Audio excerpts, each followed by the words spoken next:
Salut les gars, bienvenue sur Strength Vision, en compagnie de Mister Ludo Adamanchum. Salut l'équipe. Il vous a manqué ou pas? Non, il nous a manqué, il nous a manqué. Donc aujourd'hui, petite FAQ, on a dépassé les 10 000 abonnés. Ouais, ça fait un petit moment. Désolé pour le retard.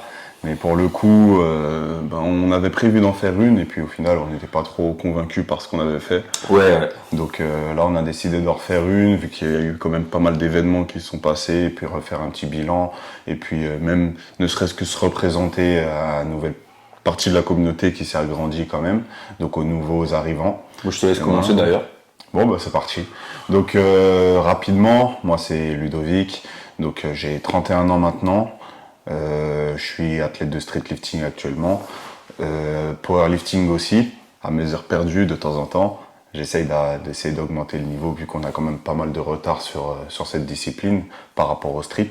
Et donc j'ai pratiqué pas mal de sports pendant mon enfance. J'ai fait du football pendant une dizaine d'années, j'ai fait un peu de boxe pendant un an sérieux et puis une deuxième année un peu plus mixée avec la musculation. Et puis maintenant ça fait quoi? Ça va faire 11 ans, 12 ans maintenant bientôt que je fais de la musculation et que j'ai tiré un petit peu plus vers le street workout en rencontrant Baki, Nico, la SWAT team, etc.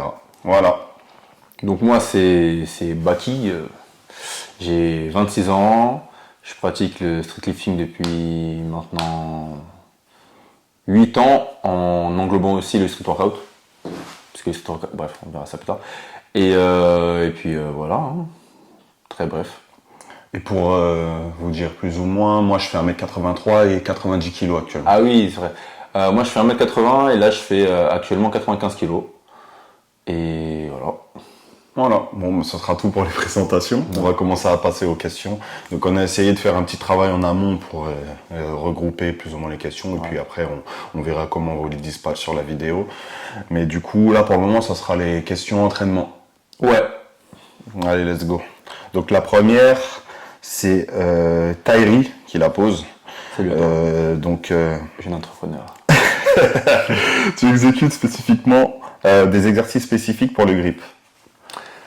Bon, pour ma part, non. Je le travaille avec les tractions et les différentes façons de se suspendre. Quand je fais du front lever, quand je fais le drapeau. Parfois, auparavant, quand on faisait du farmer walk, mais ça remonte un petit moment. Ouais. Et le street, quand tu fais du développé militaire, tu fais du soulevé de terre, etc., etc. Ouais, donc tous les mouvements qu'on peut pratiquer nous permettent de quoi qu'il arrive, donc voilà, d'augmenter notre grip et puis l'augmentation des charges qui fait que on a besoin de plus en plus de grip et puis ça vient tout seul. Il n'y a pas de vrai travail spécifique, si c'était ta question. Alors la suivante, prog streetlifting plus power, c'est possible de combiner les deux? Donc, question de Steven Misley. C'est déjà ce qu'on fait nous au quotidien. On fait des mouvements, comme on l'a dit là, de power et on les mélange avec des mouvements de streetlifting. Donc c'est tout à fait possible. Il faut juste avoir le volume et la fréquence adaptée. C'est deux sports de force, donc il n'y a pas de raison. Ouais, pas de raison. Comment programmes-tu ta semaine? C'était plutôt orienté sur Baki. Alors, la semaine d'entraînement, vous avez des vidéos récapitulatives sur une des façons par rapport à certaines échéances. Ludo en a sorti une, j'en ai sorti une, donc on met le lien là et puis on vous invite à les regarder. Et on en ressortira instamment sous peu pour les échéances à venir, quand Ludo pourra s'entraîner l'année prochaine, je pense. Ouais. Et pour moi, là j'ai une... Bon, on en reparlera, mais... C'est prévu. Y a-t-il d'autres compétitions prévues pour toi et Ludo? Compétition? Donc, du coup, compétition fin décembre. Le 17 décembre, on vous donne rendez-vous très nombreux à Onères-la-Courneuve pour le championnat de France. Ok, de streetlifting. FNSL. FNSL. Ça va être sympa, il va y avoir du monde. Et là, pour le coup, on essaye... on espère retrouver le vrai niveau de Baki. Oh, oui. Si Dieu veut. Oh, oui. Et pour moi, non, pour le moment, j'ai quelques problèmes de santé, donc je vais plutôt me concentrer sur ça, essayer de régler tout ça. Et puis, de toute façon, j'essaye de reprendre progressivement l'entraînement. Alors, des livres à recommander pour la perf, la récupération, la force. Alors, je vais vous le dire clairement, je suis pas un grand lecteur. Mais je pense que je l'avais déjà précisé. Et du coup, les livres que j'ai pu lire, moi, ce sont la plupart du temps des livres que Baki m'a conseillés. Donc je vais laisser le grand lecteur vous raconter sa vie. Non, pour la récupération, je n'ai pas forcément, j'ai pas lu de livre sur la récupération. Par contre, sur la force, il y a le livre d'Olivier Bollier qui est pas mal. Ouais, j'avais bien aimé moi. Ça te donne un premier pas. Ouais. Surtout quand t'as pas vraiment de notion, je pense. Ouais. Parce que moi, en fait, quand je l'ai lu et qu'il me l'a conseillé, au final, ça m'a fait un bon rappel sur tout ce que je connaissais plus ou moins déjà. Ouais. Donc c'était sympa. C'est toujours important de rafraîchir tout ça. Mais pour le coup, pour quelqu'un qui veut vraiment comprendre comment ça fonctionne dans cet univers-là, c'est très intéressant. Il est bien, il est assez petit en plus, il est très court. Ouais, voilà. Donc moi j'aime bien. Donc ouais, c'est l'ouvrage que je recommanderais pour commencer, c'est assez simple. Et puis pour la nutrition de la force, qui était pas mal aussi, comme livre que j'avais lu, que j'avais passé à Baki pour le coup. Ouais, de Monsieur Vénesson, c'est ça? Je sais plus, je pourrais pas te dire, j'ai pas de mémoire, mais c'est intéressant aussi. Ouais, je confirme. Alors, la suivante. Faire un peu de cardio à côté de la force aiderait à tenir la durée compète de 1 RM. En compète en RM. Alors, la question c'était... De The Kenneth Ouais. PK. Bah ouais, ça aiderait parce que ça te permet apparemment de tolérer un volume beaucoup plus important. Donc c'est quelque chose d'intéressant à mettre en place. Ouais, et puis il faut pas oublier que c'est le cœur, le muscle principal, et que c'est important de toute façon de l'entretenir. Bien sûr, on l'entretient avec les entraînements de force, mais ne serait-ce qu'avoir un petit peu de cardio à la fin. On arrive, Uber Eats. C'est ça le problème. On ne peut pas travailler dans de bonnes conditions, le poteau il pense qu'à son ventre. Ok, on a bien mangé. Ouais, franchement c'était pas mal. On a testé un nouveau truc là de bagel là. Ouais, je suis en diète, faut pas le dire. C'était sympa. Et du coup, pour finir de répondre à la question précédente, je pense que c'est important d'avoir du cardio, quoi qu'il arrive. Mais pour le thème de la compétition, je pense que c'est surtout une question d'avoir de la résistance sur des efforts intenses. Et donc ça va se travailler en augmentant ton volume, justement sur des charges lourdes qui te demandent d'avoir une certaine intensité dans ton mouvement. Et puis plus tu vas développer cette résistance-là, plus tu vas être capable d'enchaîner des exercices lourds avec grosse intensité dans une seule journée, etc. Et c'est là qu'on voit par exemple que sur certains entraînements qu'on a pu faire à l'ancienne, genre par exemple l'entraînement qui avait aucun sens avec Bazinga, ben on a enchaîné tous les mouvements de force en peut-être 2-3 heures d'entraînement, mais en fait c'est parce que on a une capacité à quand même résister à cette intensité. Grâce au cardio, parce qu'on faisait quand même du cardio, on arrive entre les séries de travail à récupérer beaucoup mieux grâce à ce cardio, donc ça peut être bénéfique. Et donc je pense que du coup, ce cardio-là, il est plus nécessaire et utile dans la récupération entre les séries, plutôt que dans le nerveux que tu vas devoir reproduire derrière. Ouais, c'est pour encaisser le volume en fait, le volume total de la séance et de la semaine. Comme pour moi par exemple, lorsque j'ai fait la compétition, bah c'était dur de récupérer entre les, pour ça, je l'ai vu. Les sets, etc. Et c'est pareil, c'est une façon différente de voir le truc et de t'entraîner au final, et qui va te permettre justement de résister tout au long de cette compétition. Donc bien sûr que ça va être important, quoi qu'il arrive, de garder du cardio dans vos séances. Parce que si tu résistes en plus, peut-être que tu auras une meilleure récupération, et si tu as une meilleure récupération, c'est lié. Tu seras peut-être apte à mettre plus de volume. Donc en fait c'est un cercle vertueux, je pense que. Donc c'est intéressant, c'est pour répondre à cette question. Suivante. Alors, conseils sur l'exercice de prévention. Si utile, si oui, comment, quand et quoi. Et c'était une question de Maxime Duc quelque chose. C'est coupé, désolé. Il se reconnaîtra. Donc du coup, des exercices de prévention. En soi, pour moi, des exercices de prévention, ça va être le fait de faire ton renfort après tes exercices principaux sur lesquels tu veux progresser. Pourquoi ? Parce que, comme ils le disent, les préparateurs physiques la plupart du temps le disent, c'est qu'il va falloir avoir les maillons limiter la fragilité de tes maillons les plus faibles. Donc forcément, il va falloir que tu développes tes chaînes musculaires, etc. Et donc ça passe par le renfort quoi qu'il arrive. Et ça t'évitera justement d'avoir des faiblesses qui vont, sur tes mouvements de force, provoquer des douleurs, etc. Donc un exemple pour moi, par exemple, il faut que je renforce mes lombaires quoi qu'il arrive. Je persiste à vouloir être en barre basse, enfin barre Barre haute haute, plutôt, à ne pas vouloir mettre de ceinture, etc. Donc forcément, à côté de ça, il faut que j'ai du renfort qui me permet de justement pouvoir augmenter les charges, ce que je fais pas. Donc je vais commencer à m'y remettre quand je pourrai reprendre l'entraînement si Dieu veut. Ouais, il a bien résumé. Hein. Suivante. Alors c'est RB 971. Attends, 91 270. 70. Je voulais que ça soit intimable, mais grave pas. Alors, comment vous gérez cycle de force et volume? Bah, ça va dépendre des échéances. Loin des échéances, je pense que pour tous les deux, on met beaucoup de volume pour se réhabituer et accroître notre capacité créer à une tolérer capacité, après l'intensité, puis même renforcer développer du muscle. les petits maillons, comme il l'a dit, pour la mitigation des blessures, etc., etc. Et après, bah, lorsque vient l'échéance, on affine et puis Ça monte. l'intensité monte. Hein, c'est une balance. Et là, je rebondis, mais sinon, vous avez quand même une vidéo qu'on a faite en début de chaîne. Bon, elle a été tournée avec les moyens du bord, mais bon, c'est une première approche quand même. Sur comment organiser une séance de street lifting, lifting. ça vous montrera un petit peu. Alors, ensuite, on a Fernandez. Alors, une vidéo où vous vous affrontez sur des figures statiques à l'ancienne. Alors, c'est gentil, mais moi je fais comment?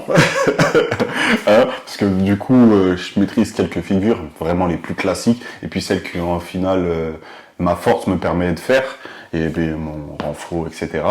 Mais en soi, je maîtrise très très peu de figures de force. C'est vraiment le dada à Baki. Donc, Et puis même, t'es blessé là. Oui, déjà. Donc, et puis même, même si j'étais pas blessé, je vais me faire ratatiner, ça sert à rien. Je fais pas de guerre que je sais que je peux rien faire et que je vais perdre lamentablement. Il faut que je travaille la croix de fer et puis on essaiera de faire un concours dessus parce qu'il est plus fort que moi sur la croix de fer. Voilà, sur ça, il y a moyen. Je suis jaloux. Réponse de Paul Micheli. Quelle charge maximale pensez-vous possible à réaliser au muscle-up? Personnellement, je pense que je peux atteindre une charge assez propre, même propre, validée en compétition de 50 kg. Je me vois pas, bizarrement, bon, je suis pas de ceux qui ont des croyances limitantes, en tout cas j'essaye de pas l'être. Après, on passe palier par palier au final. On passe par les papes, on voit, on tâtonne, mais je sais pas, bizarrement, je vois pas 50, j'arrive pas à imaginer. Ouais, Je pareil. trouve ça, tu vois, Mais à l'époque, 40, on se disait, ouais, c'était déjà une ça, dinguerie, tu vois. Donc ça.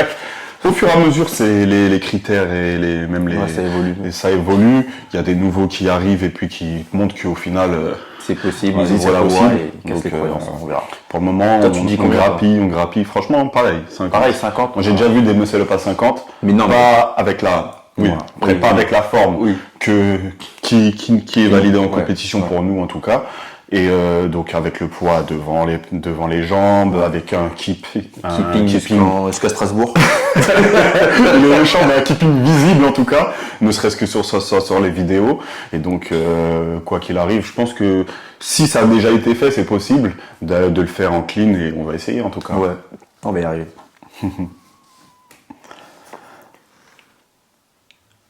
19E. Je vais dire 10, hein. Il y a 2 E. Alors, salut. Comment avoir un bon cardio tout en travaillant principalement la force? Force à vous. On a déjà plus ou moins répondu à cette question. C'est un peu formulé d'une façon différente. Mais en soi, pour moi, il faut rajouter du cardio derrière ta séance, quoi qu'il arrive. Ou alors, être dans la capacité, puisque le cardio, c'est pas forcément aller faire 1 heure de vélo derrière ta séance. Tu peux très bien aller... Je suis pas d'accord avec toi sur cette question-là. Ah ouais? Ouais, parce que moi, j'aurais plutôt répondu à cette question en donnant le conseil de faire du cardio, mais plutôt lent, pour limiter, j'allais dire, les interférences avec la force. Pas avec la force. Si on parle de force, oui, avec la force. Enfin, en tout cas, pour augmenter la récupération, parce qu'on sait maintenant que, avec toutes les personnes qui parlent de zone 2, comme Upside Strength et d'autres, que la zone 2 serait favorable à la récupération et puis à la tolérance du volume, etc. Donc, moi, j'aurais mis plutôt du cardio lent, mais non traumatisant, tu vois. Ouais. Moi, je suis plutôt du style à te dire en tout cas, personnellement, moi, c'est mon expérience à moi. Je fais rarement de cardio. Tu me verras rarement aller faire de la zone 2 en fin de séance, c'est pas vrai. À la rigueur, je peux me faire un finisher un peu brut pour brûler et pour me dire bon vas-y, j'ai lancé le cœur, ça tape bien, j'ai transpiré, je rentre chez moi. Mais du coup, moi j'ai tendance à enchaîner les exercices et du coup, ça vient me travailler ma résistance et puis ça me fait battre le cœur et puis on est plutôt bon. Donc ouais, c'est deux approches différentes. Moi, c'est ma Les façon deux, de faire. les deux aussi peuvent être mis ensemble, mais voilà. Donc du coup, suivante. Réponse de Jolie Soude, question de Jolie Soude. Que faites-vous pour votre santé hors street lifting musculation? Moi, je me déplace uniquement à vélo, donc je fais beaucoup de zone 2. J'essaie pas de pas appuyer forcément ma course. Ouais, c'est vraiment Mon appui. pour passer d'un point A à un point B. À un point B, C'est pas un effort sportif. C'est pas, ouais, Entre c'est un guillemets. effort vraiment lent et continu, donc je fais de la zone 2, donc ouais, ça me permet d'améliorer mon état de santé général et j'essaie d'avoir une bonne diète en général, en globalité. Là, on vient de manger des bagels. Ouais, mais en soi, ça va. Puis ça avait l'air d'être des produits de qualité. Ouais, ça avait l'air du d'être des guacamole, des oignons, Voilà, ça va. Ça va, il y a pire. Donc En l'alimentation, pour moi l'alimentation, le vélo, donc c'est augmenter la capacité cardiovasculaire et le sommeil, bien dormir et avoir un bon mindset, être positif, éviter la dépression, Ouais, c'est important. Vitamine D les gars, vitamine D. Et moi, c'est plus ou moins pareil. Hein. En soi, j'essaie de manger le plus propre possible, même si je fais beaucoup d'écart. Et puis après, le sommeil, je suis un gros dormeur, donc je dors beaucoup, j'ai mes petites siestes, etc. Et puis, en soi, j'ai une vie plus ou moins saine, donc ça reste correct. Voilà. Diogosa Street Workout, comment s'est passé votre plan d'entraînement pour la compétition? Donc tu parles sûrement des mondiaux. Pour les mondiaux, on a fait un plan. J'ai fait un plan avec Stanley pour mon squat, donc Stanley Dreator qui est mon coach qui s'occupe de mes squats, et un plan avec Ludo pour les tractions et même pour le reste, on s'était mis d'accord. Donc on avait des chiffres en tête. Et bien sûr, la réalité du terrain nous a rattrapés. J'étais pas forcément Galère. Donc on a adapté, on a réduit, puis on a fait ce qu'on avait à faire. Hein. Voilà. On a adapté, on a su réadapter.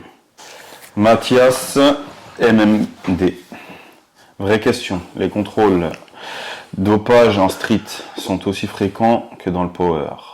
Du coup, il n'y a aucun contrôle antidopage dans le street, pour la simple raison que ça a un coût qui est assez élevé apparemment. Bon, je vous avoue que je ne suis pas trop calé sur ce sujet-là. Ce serait quelque chose qui serait intéressant et qui serait bien. Quoi qu'il arrive, ça clean le sport et puis c'est important d'avoir une certaine transparence, même si on sait que tout le monde n'est pas pris malheureusement. Mais en tout cas, ça pourrait faire que du bien, donc en espérant que le sport se développe et puis qu'au fur et à mesure, ils puissent les mettre. Pour les mondiaux, on a eu une question de Final Rep qui a posé la question: est-ce qu'on préférait avoir un cash prize ou un contrôle antidopage? La plupart des gens ont voté pour un contrôle antidopage. Moi, j'ai voté pour les deux. Parce que C'est bien que tout soit propre après tout, mais si on ne gagne pas un. Mais voilà, on avait déjà parlé avec lui et normalement, on espère que l'année prochaine, il y aura des contrôles antidopage. Donc voilà. Ouais, puis même, ça serait bien pour la transparence en soi, Ouais, même ce serait si cool. on sait très bien. On prend les Quand les gens sont malhonnêtes en vrai, quoi qu'on leur dise, quoi qu'on leur montre comme preuve, ils trouveront un truc pour dire que, Oui. mais en soi, on n'a pas des mille et des cents, et j'ai pas que ça à me faire me payer pour me doper, quoi qu'il arrive, et puis c'est pas dans notre état d'esprit. Nous, on sait qui on est. Exact. On Et cultive puis, la force dans la faiblesse. Et puis, on préfère un bon cash prize. Ouais, franchement, ouais, c'est à choisir, c'est Ce sûr. serait sympa en compétition parce que on Se se la donne déplacer, quand même, hein. l'hôtel et Ouais. tout, c'est pas gratuit. C'est pas gratuit. Alors, question de Mathis Divra. Vous conseillez d'avoir un certain niveau en traction lestée avant de commencer à apprendre le muscle up? Je t'en prie. Non. Je conseille en parlant de street workout et de street lifting, je pense que pour moi, et on l'a déjà dit, pour moi en tout cas, c'est une étape classique de commencer par le street workout, d'apprendre le mouvement, etc., que ce soit les tractions, les dips, les muscle-up, d'être à l'aise sur ces mouvements, d'être capable de créer une force sur les amplitudes demandées sur les mouvements, et puis ensuite derrière, une fois qu'on est à l'aise, on va logiquement aller se donner des difficultés supplémentaires. On peut trouver de la pause sur les tractions, du stato, exactement, plein de méthodes qui vont faire augmenter la difficulté, tout comme le lest. Et donc si tu veux progresser sur ton MU la meilleure solution, c'est de travailler ton MU et puis surtout d'avoir un tirage conséquent parce que c'est la notion la plus compliquée sur le MU. Donc une fois que tu auras un tirage assez explosif pour le faire réaliser, il n'y aura plus qu'à répéter et être de plus en plus clean. Voilà, je suis d'accord, rien à rajouter. Question de Tajerm. Comment commencer le street lifting programme? Séance, série, répétition, fréquence et intensité. On avait, du coup, je vous renvoie à la vidéo qu'on a faite il y a très très longtemps. C'était une première. Hein. Ouais, on essaiera d'en faire une pour que ça soit un peu plus clair, un peu plus complet et plus différent. Puisque, comme il a pu le dire, ça va dépendre, quoi qu'il arrive, de ce qu'on fait actuellement. Ouais. En fait. C'est souvent à contextualiser, ça dépend de la compétition. Ça dépend de quand, de pourquoi, etc. Il y a plein de questions qui rentrent en jeu. Question de Kylian73. Salut Baki, quelle est la chose qui t'a fait le plus progresser au dips? Il n'y a pas une seule chose qui m'a fait progresser au dips, mais il y a plusieurs paramètres, je dirais le renfort, comme on a dit. Hein. Le développé militaire, c'est une bonne réponse. Les handstand push-up aussi, ça m'a donné pas mal de force. Tout ce qui est statique en poussée. Et le plus important, la dips elle-même. Voilà, augmenter la fréquence et le volume sur la dips. Et les différents paramètres, tempo, pause, contraste de charge, etc. Il y en a énormément. Mais n'oubliez pas déjà de commencer par être à l'aise sur le mouvement. Essayez de vraiment, quand vous le réalisez, que ce soit avec charge ou sans charge, d'être à l'aise et d'être capable de maîtriser votre excentrique, d'exploser et d'avoir une trajectoire sur votre concentrique. Et c'est ça qui va faire un ensemble. Et puis après, comme on l'a dit, c'est du renforcement. Ça va être, comme il l'a dit, du développé militaire, etc. qui va vous permettre de renforcer tout ce qui sera nécessaire à avoir un beau dips. Et votre gainage important parce que les jambes qui partent sur l'arrière là, ça aide pas. Ça aide pas. Question de Unbrock Again. Est-ce que vous avez rencontré des blessures au fil du temps? Si oui, lesquelles? Je commence. Vas-y, commence, et j'enchaînerai. Les blessures liées à l'entraînement, j'en ai eu plusieurs. J'ai eu une au pec avec les dips. Et adducteur, squat, genou au squat et le dos avec le squat. Et voilà. Et voilà, c'est tout, non? Je crois pour moi c'est tout. Et du coup, pour moi, souvent des étirements au niveau du pec, que ce soit avec les dips ou les développés couchés. Sinon, très rarement des blessures, souvent des petites gênes qui partent au fur et à mesure, un peu comme elles sont venues la plupart du temps, en adaptant les séances d'entraînement. Donc rien de très grave pour moi. Le dos ça va, pas de douleur. En général les coudes un petit peu, petite tendinite de temps en temps. Et puis ça se soigne progressivement, on a des méthodes pour. Et les épaules très très très rarement. Donc non, moi ça va. Plutôt de la chance au niveau des blessures, en tout cas par rapport à l'entraînement. Question de Adrien TF. J'aime bien comment tu nous le blases pour te laisser faire. Est-il pertinent d'entraîner un mouvement très souvent dans la semaine pour progresser? C'est plus que pertinent, c'est même la base. Le but pour tout athlète, je pense, ce qui fera vraiment la différence entre un athlète et un autre, c'est sa capacité à travailler le mouvement, d'avoir un volume plus important pour performer de plus en plus. Ouais. Donc cette capacité, elle se travaille. Donc au début, tu vas peut-être commencer avec 2, et puis au fur et à mesure, tu pourras peut-être en faire un peu plus, ou différemment, en mettant pas plus de volume, mais plus d'intensité sur ces mouvements-là. Donc c'est de la gestion, et puis pas partir non plus dans le surentraînement. Donc trouver les bons dosages, important. Question de Prasef. Comment commencer la compétition d'endurance? Un peu comme toutes les compétitions. Hein. C'est spécifique. Tu t'entraînes, du coup c'est de l'endurance, tu vas t'entraîner sur ton endurance, la développer. Et puis après tu vas t'inscrire. Compétition, avec un niveau assez bas pour commencer, te jauger. Ouais, c'est ça. Donc en fait un niveau qui est adapté à ce que tu fais actuellement. Tu n'iras pas au championnat du monde si tu débutes. Par contre, si tu as le niveau pour aller au championnat du monde, tu iras au championnat du monde. Et puis si c'est par classe, tu pourras peut-être faire les France, les Europes et puis les mondes. Bon, pour le moment, on n'en est pas jusqu'à là. Toujours commencer par des petites compétitions, des petits pas pour voir où tu es. Puis après, c'est ça, te situer, voir un petit peu le niveau. L'avantage des réseaux maintenant, c'est qu'on peut voir le niveau de tout le monde plus ou moins. Et puis après, aller tester en compète. Faut juste s'inscrire et y aller. Question de Chris Canning.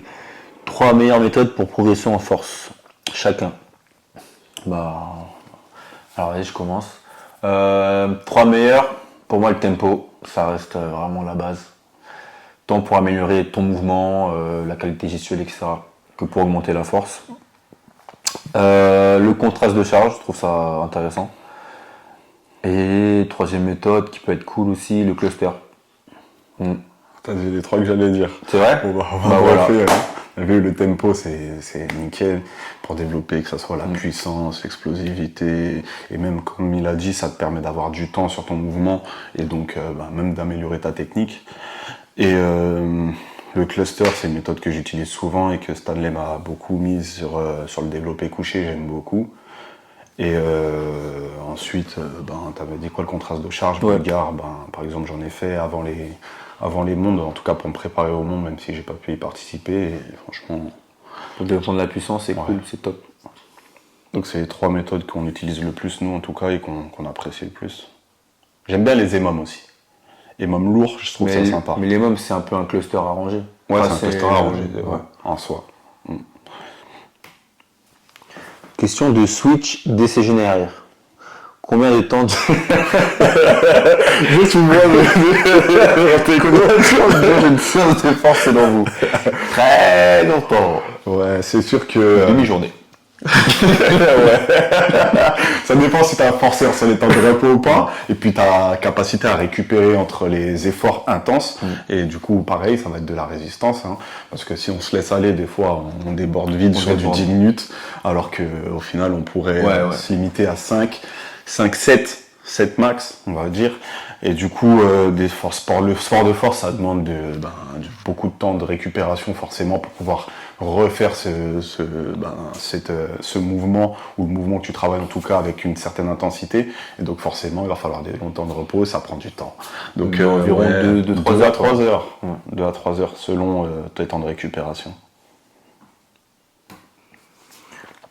Question de Nat Benny. Comment passer le cap de 30 à 40 tractions? Vas-y, le roi des tractions, je t'en prie. Fais beaucoup de tractions, poteau. Non, mais souvent on nous pose des questions comme ça, c'est spécifique. Ça veut dire que quoi qu'il arrive, si tu veux être de plus en plus endurant, il va falloir augmenter ton volume d'entraînement. Et forcément, si c'est sur endurance sur les tractions, il va falloir augmenter ton volume d'entraînement sur les tractions. Donc, tu as vu, être capable de déjà reproduire un certain nombre de séries en te rapprochant du nombre de répétitions qui est ton objectif. Donc on va partir sur 40, donc ce serait intéressant de pouvoir faire par exemple un 3x30. D'accord, donc qu'est-ce que t'en penses? Ouais, je suis d'accord. Après il y a d'autres méthodes, je te dis un truc, le premier truc qui m'est sorti de la tête, et pour moi c'est le plus simple, mais c'est te rapprocher dans tes séries de travail de ton objectif final. Donc c'est une façon de faire comme d'autres. augmenter ton volume, peut-être regarder le tonnage que tu vas avoir sur ta semaine, sur ta séance. Augmenter ton tonnage, donc il y a plein de paramètres à prendre en compte. Plein de paramètres. Et puis l'avantage du poids du corps, c'est que ouais. Il y a beaucoup de monde qui pense que c'est limité, mais il y a trop de trucs à faire. Ouais, il y a trop de trucs à faire. Pour augmenter ton temps sous tension, etc. Donc, t'as vu, fais-toi plaisir et augmente la difficulté sur tes tractions poids du corps. Et puis le mieux, c'est de prendre peut-être un coach qui s'y connaît bien en endurance, qui a déjà effectué le palier que tu voudrais effectuer et qui pourra te conseiller qui sera le plus à même de te conseiller, genre Flo Marik par exemple, le roi de l'endurance. Le boss. Suivante. Question de Luigi Bowman. Comment bien débuter en calisthenics pour éviter les blessures?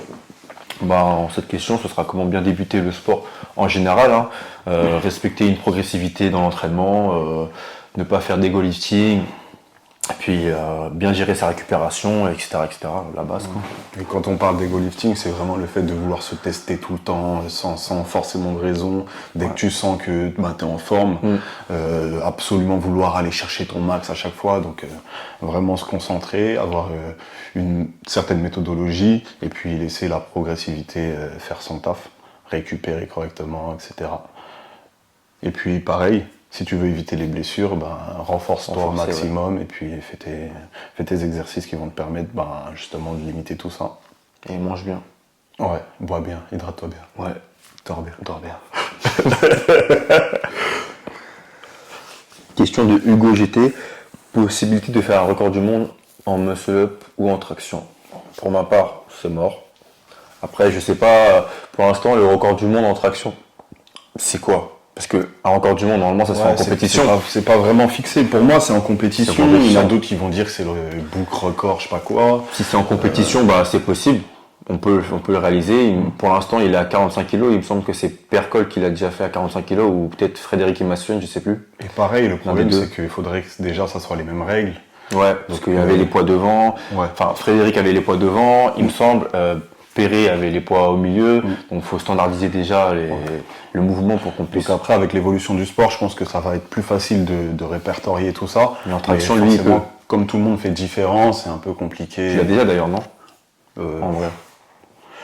Si moi je dois répondre à ça sur les tractions, je dirais que moi les tractions clean que j'ai vues les plus lourdes, ça a été 110. T'as fait combien en compétition? Moi, Perret, 110. Ok, bon bah ce sera Ludo du coup. Ce sera pas moi les gars. Bon, on essaiera d'aller chercher une petite 120 propre, ce serait sympa. Question de Bastien Street Workout, faire une des séances de street lifting, ça peut aider pour le set and rep? Bien sûr que ça peut aider si tu développes ta force. Bah, ça aura une incidence sur ton endurance, donc ça peut toujours être intéressant. Ouais. Forcément, tu auras la sensation que plus ça soit plus beaucoup léger. plus facile, d'être plus léger, et quoi qu'il arrive, ça peut t'aider. Question de Tahiri, avez-vous des techniques spécifiques pour garder les jambes tendues lors des tractions? Quadriceps et fessiers, glutéal, engagé. Engagé fort. Après, bon, sans rire, ouais, tu peux toujours essayer de te forcer à, par exemple, faire du dead hang en mettant un poids ou plutôt un medicine ball entre tes jambes et les serrer le plus fort possible. Faire des tractions avec celui-ci, des muscle up avec celui-ci, et ça peut t'aider à engager encore plus. Tu peux essayer de... Nous, ce qu'on faisait à l'époque avec la SWAT, c'est que des fois, on s'attachait les jambes. On se ligotait les jambes. On se ligotait les jambes pour... C'était un peu... barbare. Parce qu'en soi, je pense que déjà, faut vouloir être strict. Ça veut dire que c'est pas part d'une juste, intention. ça part d'une intention, voilà, c'est ça. Accepte ce que tu vas accepter sur ton mouvement, la dégradation que tu vas accepter sur ton mouvement, pourquoi tu l'acceptes, et voilà, donc te dire bon, maintenant c'est fini, mes jambes elles bougent plus, quitte à faire moins de répétitions, et Voilà, puis tu moins verras qu'au lourd, fur et etc. à mesure, moins lourd, etc. Donc c'est juste une question de vraiment te focus sur ça, et puis pendant un moment, tu vas prendre les habitudes, et puis au bout d'un moment, ça va même devenir plus du tout naturel de kipper ou quoi que ce soit, et puis quand on va te demander de le Il va faire, créer des automatismes. voilà, c'est ça. Question de Pierre Monti. S'entraîner à jeun, ça vous arrive? C'est notre quotidien. Ouais. On s'entraîne le matin la plupart du temps, donc le prends matin, pas de moi petit déjeuner, personnellement, toi aussi j'ai pas de petit déjeuner, très rarement en tout cas, et puis la plupart du temps quand je fais des petits déjeuners, c'est que je suis chill et que je me suis réveillé tard et que j'ai le temps et que je fais rien de spécial et que vas-y tranquille. Donc en soi, la plupart du temps, on s'entraîne à jeun, ça pose pas forcément de problème, on a encore de l'énergie, et puis après, On est habitué après. Là. ouais, on est habitué, et puis après quand on a faim, on mange comme des cochons. On mange comme des cochons, je sais pas. Non. En quantité. En quantité. Suffisante. Question de LP Templier. Comment entretenir ses mains pour éviter les douleurs au niveau de la corne qui s'installe? Moi, je les entretiens pas, donc je peux pas t'aider. Tu souffres. Voilà, c'est comme ça. Moi, le seul truc que je peux te dire, c'est que quand ça noircit, c'est trop tard. Ça veut dire, si tu veux vraiment essayer de les nettoyer un minimum, sans aller trop profond, enlève un petit peu, mets tes mains dans de l'eau chaude, râpe un petit peu, vois si pas les bons exemples. Vois si ta copine elle peut te nettoyer les mains tranquille, fais une petite pédicure. Mettre de la crème, Pédicure, c'est les pieds. Manucure, Ouais, manucure. excuse-moi. Et du coup, nettoie tes mains assez régulièrement, sans aller trop profond. Le but, c'est juste de gommer un petit peu. Et ça sera déjà pas mal. Mais en soi, t'as vu, on a tout le temps une gêne au niveau des mains. Moi, ce que je fais, c'est que je change mon grip. Donc des fois, j'ai le grip complet. Et ça me brûle à ce niveau-là. Du coup, je vais faire l'effort de prendre un petit peu plus bas. Je vais varier les grips. Mais en soi, ça déplace le problème, on va dire. Donc des fois, il faut juste serrer les dents. Et puis voilà. C'est un bon exercice d'antifragilité, du coup. Tu fais rien du tout et puis tu vas. Voilà. Merde. Question de Tadjelm. Question de Dylanes 889. Faut privilégier la force ou l'endurance? Bah, ça dépend. Tu veux faire de la force ou de l'endurance? Ouais. Après, l'endurance, si tu parles de volume avant d'entamer la force, ça peut être intéressant à mettre en place. Mais sinon, il faut que tu fasses ce que tu as envie de faire. C'est le plus important. Faites ce que vous avez envie de faire, les gars. C'est ça. Avec progressivité, bien sûr. Ouais. Question de Kevin Stiney. Quel processus vous faites pour reprendre les perfs? Ah non, bah ça c'est pour toi ça. Et combien de temps ça prend? Je sens que c'était... Ouais. Ben, en soi, quel processus? Je reprends tout simplement l'entraînement, j'écoute mon corps, donc je vais voir ce que je suis capable de faire ou pas, mon niveau actuel, et puis je vais partir de ces bases-là pour pouvoir me programmer quelque chose de correct pour pouvoir évoluer tranquillement. Mais rien de spécial, hein, il faut laisser le temps au temps, et puis voilà. Question de match S. Salut. Est-ce que dans une programme force, vous conseillez de laisser de la marge R/8 ou 9 max? Ouais. Avant, je t'aurais plutôt dit non. Mais avec l'expérience, j'aurais plutôt tendance à te dire que c'est toujours mieux d'en avoir un peu dans les bras ou dans les jambes pour pouvoir récupérer davantage et pas se cramer sur les prochaines séances, les prochaines séries, etc. Tu le dis en mode pas faire que de l'échec. Jamais en faire. Limite à l'échec. Jamais en faire. Enfin, moi, personnellement, maintenant, je fais jamais d'échec, sauf quand je programme mal. Ouais. Je me vois trop beau. Mais c'est pas dans l'intention. Ouais, j'ai capté. L'intention, c'est toujours d'en avoir. Non. Parce que moi, du coup, par exemple, quand je me programme, je vais pas forcément prendre mon 1RM comme base. Je vais peut-être prendre un petit peu plus bas. Ça va m'éviter justement de me voir trop beau et ça va me laisser de la marge. Peut-être que ça va me rajouter 1 ou 2 semaines sur ma programme puisque je vais partir plus bas, mais au moins ça me laisse le temps de me remettre dedans et puis de surtout ne pas être en échec trop rapidement, ce qui est frustrant déjà, parce que quand tu commences un programme et qu'au bout de 2 semaines tu es dans le dur, tu te dis bon, comment je vais finir pour arriver sur les 4 semaines ou 6 semaines. Donc vraiment y aller à tâtons et puis ça se passe bien. Et puis le RPE, ça peut être sympa pour ça justement. Question de Sana Utile. Pourquoi avez-vous décidé de faire du street workout? Personnellement, c'était une continuité.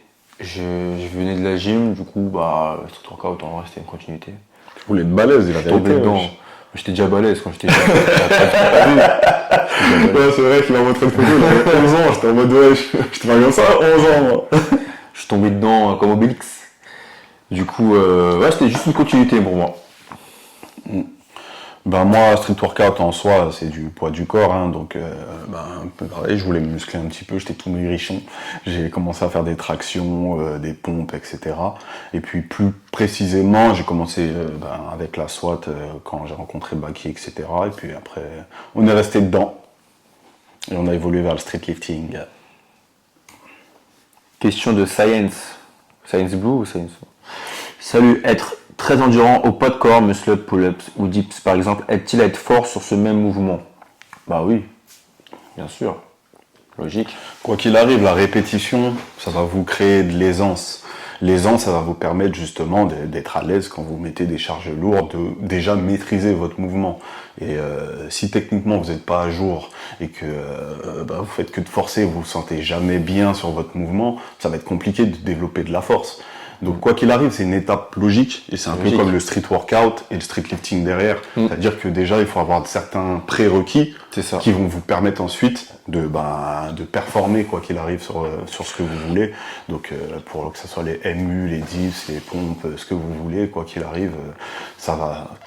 Quel bénéfique d'être endurant déjà sur ces mouvements. Et puis en plus, ça vous apprend l'entraînement à la dure. Si l'endurant... La résistance, l'endurance, c'est dur, tu vois. S'il arrive à répéter le même mouvement, c'est qu'il a une aisance gestuelle. Donc derrière, quand tu vas passer avec du lest, normalement, tu auras les bonnes bases. Donc c'est nickel. Question de Johan Lemoine. Le transfert entre développé couché et dips listé est viable ou pas, force? Je pense que tu dois déjà avoir une bonne base. Tu dois quand même avoir le dips et l'aisance de faire le mouvement correctement.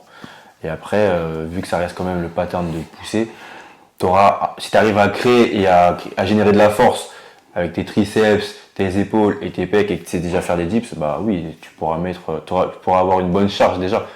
Après, tu pourras pas forcément performer, avoir des charges énormes, mais tu auras déjà une bonne base. Donc je dirais oui, moi. Ouais. Pour moi, maintenant, au début, je trouvais que ça se faisait plus ou moins dans un sens, pas trop dans l'autre côté. Et puis au final, maintenant, je commence à voir que, avec ma propre expérience, que ça va quand même dans les deux côtés. Mais tu avais une expérience sur le dips. Ouais. Ce qu'il faudrait voir, c'est vraiment quelqu'un faut avoir une maîtrise du mouvement. Qui quoi a qu'il arrive. aucun dips. Ah bah si, mais ça se fait. Bah ouais, mais lui il est vraiment très fort. Tu sais, le mec qui fait des dips là. Ouais, le le powerlifter là, Bah voilà, vous avez un bon c'est tellement exemple. une machine. Mais Et lui, puis il il est a pas de fort. problème de gainage. Mais lui il est fort par. Ouais, il est fort par ça. C'est-à-dire qu'il a commencé, il est très mais athlétique. quand on a vu, il a aucun problème de gainage. Donc Ouais. la technique, l'apport technique, il n'y a pas de problème. Ouais. C'est Donc, une ça, exception, une ouais, exception. c'est- Mais je dirais oui. Ouais. Je dirais oui. Question de P2R Ainda. À partir de quel moment il est indispensable de se complémenter en streetlifting? Il est jamais indispensable de se complémenter en streetlifting. Nous, on le fait par intermittence, qu'on n'est pas très sérieux à ce niveau-là, qu'on en ressent le besoin, souvent à l'approche d'échéance, pour ma part. Je pense que toi aussi, non? Mais Ouais, pareil, ça dépend. Normalement, Il y a des périodes. si tu as une alimentation variée et que tu as un bon sommeil, tu n'es pas vraiment forcé. Je dirais que les compléments les plus intéressants, c'est la créatine pour les sports de force, parce que ça a été prouvé scientifiquement, tu as pas mal d'études là-dessus. Et les protéines, si tu as du mal à avoir ton quota de protéines dans la journée, dans la semaine. Et sinon, le reste, c'est pas vraiment. Sauf si après, tu as identifié des déficits via des analyses sanguines sur telle ou telle vitamine, bah oui, pourquoi pas. Mais sinon, non, c'est pas forcé, c'est pas indispensable. Et pour répondre à la question de quel complément on prend. Ah, tu veux qu'on dise. Ok. Bon, on va répondre directement à quel complément on prend. Alors, moi, pour le moment, je prends de la créatine, des multiminéraux et multivitamines, donc il y a un peu tout dedans. Et il en manquait un. Je sais plus. Collagène, voilà. Et Ok. toi? Moi, je prends pas de compléments, je m'entraîne pas. Mais les rares compléments que je peux prendre actuellement, ça va être créatine. Enfin, actuellement, que je prends habituellement, c'est créatine. Après, collagène, c'est toujours intéressant, mais c'est vrai que je suis pas trop sérieux et puis ça a un sale goût. Mais sinon, moi, c'est créatine. C'est le seul vraiment complément que quand je prends, je sens tout de suite la différence. Et même que ce soit dans l'entraînement, dans les performances, tout, il y a vraiment une plus-value pour moi en tout cas. Après, il me semble qu'on réagit tous un peu différemment À quoi? aux compléments. Oui. Surtout à la créatine, non? Ouais. Il me semble. Du Mais coup, normalement, globalement, ça marche. N'allez pas faire un gros mec style pote tout de suite, l'intégralité, j'achète tout, je prends tout en même temps. Ouais, Essayez au pas fur et à du tout, mesure. franchement. Et, Par exemple, lorsque j'ai fait les championnats du monde il n'y a pas si longtemps, je prenais aucun complément alimentaire. ouais, mais t'es des gaz en fait. Bah oui, mais ça, C'était pas à cause de ça. pas à cause de ça. Ça va, on est bon. Alors, question de AH. Prépa physique. Prépa physique. Et Ouais, est-il possible de s'entraîner avec vous pour apprendre sur le terrain? Je suis préparateur physique. Ben, vas-y, on va mettre notre lien sur Strength Vision, après on discutera des différentes modalités, mais bien sûr que c'est possible. Question de Tony Rai. Comment vous gérez les blessures? Comment gérer les blessures lorsqu'on est blessé? C'est sa question. Ouais, je pense. Ah, quand on est blessé, forcément. Ah oui, logique. Ben, remise en tension progressive, de l'excentrique, de l'isométrique, les protocoles standards lorsque tu as des blessures. Hein. Ouais, on n'a rien inventé, il y a énormément de vidéos sur YouTube qui en traitent maintenant, donc c'est très intéressant. Et puis vous verrez, hein, les idées générales, elles s'y retrouvent tout le temps. Ouais. Flo, je sais qu'il a fait une vidéo sur ça, il y a des gros youtubeurs aussi qui ont fait des vidéos sur ça, et j'ai regardé qui sont plutôt intéressantes. En tout cas, on retrouve l'isométrie, la reprise en charge progressivement, etc. Les classiques, donc... remise en volume progressive aussi, remise en fréquence progressive. Voilà. C'est toujours pareil, c'est toujours la progressivité, et la linéarité. Surtout pas se rappeler de ce que tu faisais avant et repartir comme si de rien n'était. Ouais. C'est surtout le truc à pas faire, sinon soit pas tout aussi. Question de Tijin.lu. Ah, c'est en anglais. Bon. Do you do online coaching for non-French people? Yes. Quel accent? Non, j'ai un accent. Yes, I do some online coaching for non-English people, non-French people. So if you want, just send me a message in my comment on dit boîte mail, donc in my mail. Je sais plus comment dire. Moi, je me prends pas la tête. Je suis pas du tout anglophone. Moi non plus. Hein. Mais Débrouillard. si Dieu veut, je vais m'y mettre tout doucement et puis ça va nous permettre d'échanger avec des gens d'ailleurs. C'est toujours intéressant. Vous moquez pas de moi. Je pense que c'est déjà fait. Ça, il fallait dire ça avant. Ah, c'est la même. Z Kent, un conseil pour la jeunesse.